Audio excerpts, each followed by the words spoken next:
Mayberry, USA. On the Andy Griffith Show, this town was known as one of the friendliest and happiest places around. Maybe that's part of the appeal of the show. These days we live in a world that is so full of stress and complexity. That's why it's almost therapeutic and always relaxing to turn on the television and take a trip back with Andy and the rest of the wonderful citizens of Mayberry. While reviewing comments on another one of my Andy Griffith videos, I stumbled across a very interesting insight from YouTuber Shannon Pace. He said, the reason that everyone was so happy on the Andy Griffith Show is that they were all... All what, Shannon? All debt-free? That might help a little bit, but truth be told, what he was alluding to is that they're all single. Yep, think about it. Almost every single character, at least the major characters on the show, were not married. Let's go through the list. Andy and Barney, single. And of course there's Aunt Bee, a lifetime of singularity for this fine lady. By the way, it looks like she's enjoying one of her fine kerosene cucumbers there. Oops, I mean pickles. Man, you've got to try those. Helen, Thelma Lou, well, I'm not certain that they really wanted to be, but they were single as well.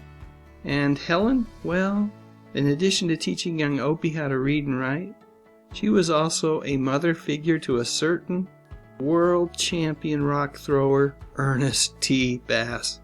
Well, that feller, of course, would have loved to have gotten married, but to my knowledge, he remained unhitched throughout all 8 seasons of the show. But who knows, maybe he and Romina eventually tied the knot. Although in the reunion movie, if I think about it, it seemed like he'd finally gotten that other girl of his dreams, Charlene Darling, to finally say yes. Gomer, Goober, too smart to get married. Looks can be deceiving. They were probably the wiliest characters in Mayberry. Floyd the barber? Well, this one's a little tricky. It really depends on the episode, but let's just say for the sake of this video that, like Andy, he was a widower. There was, however, come to think of it, one somewhat major character who was married.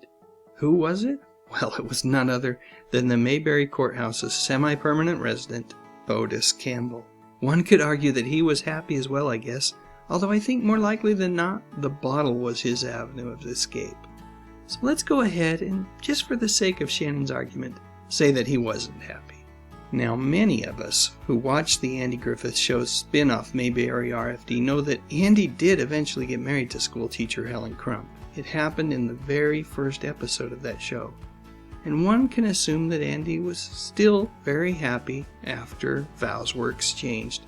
Although looking at their faces, they do not seem too darn thrilled.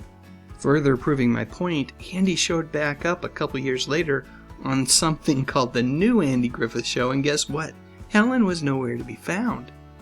So maybe, just maybe, they weren't that happy after all. It would take years for Ben Matlock to find his way back to Helen Crump, who by this time had switched names and careers and had become a judge. There was another married person that was something of a regular on the show, good old handyman Emmett Clark.